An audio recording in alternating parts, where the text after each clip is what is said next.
नमस्कार दोस्तों। आज हम एक बहुत महत्वपूर्ण विषय पर बात करेंगे। व्यभिचार, आधुनिक रिश्ते और बाइबल इन सब के बारे में क्या कहती है। आज के समय में रिश्तों का स्वरूप बहुत बदल गया है।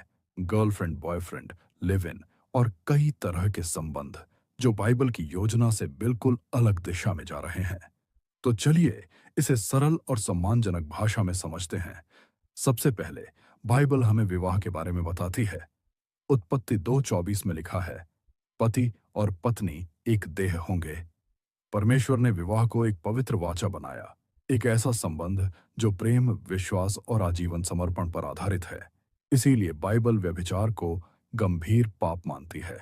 निर्गमन 20:14, तू व्यभिचार न करना, क्योंकि व्यभिचार सिर्फ एक गलती नहीं बल्कि विश्वासघात है। दिल, परिवार और आत्मिक जीवन को चोट पहुंचाने वाला काम। बाइबल का सिद्धांत बहुत स्पष्ट है। शुद्धता और विश्वास योग्यता ये परमेश्वर की योजना की नींव है। अब बात करते हैं आधुनिक रिश्तों की। आज बहुत लोग बिना विवाह के गर्लफ्रेंड बॉयफ्रेंड संबंधों में रहते हैं। कई बार शारीरिक संबंध बनाते हैं और इसे सामान्य माना जा रहा है। लेकिन बाइबल कहती है कि विवाह के बाहर का कोई भी अंतरंग संबंध परमेश्वर की इच्छा के विपरीत है। 1 कुरिन्थियों 6:18 कहता है, व्यभिचार से दूर भागो। अब आते हैं एक और संवेदनशील विषय पर, आदमी आदमी, औरत औरत के बीच के रिश्ते।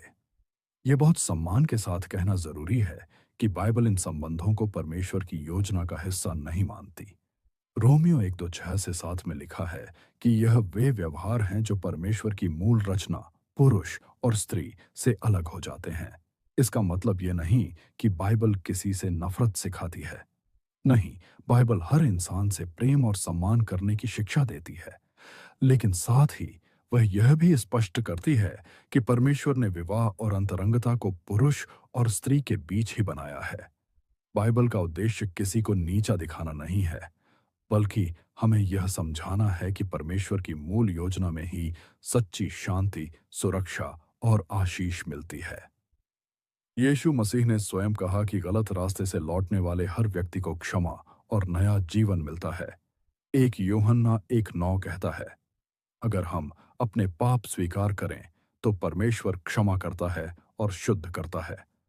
तो याद रखिए, बाइबल की शिक्षा हमें दोष देने नहीं बल्कि हमें सही दिशा दिखाने के लिए है।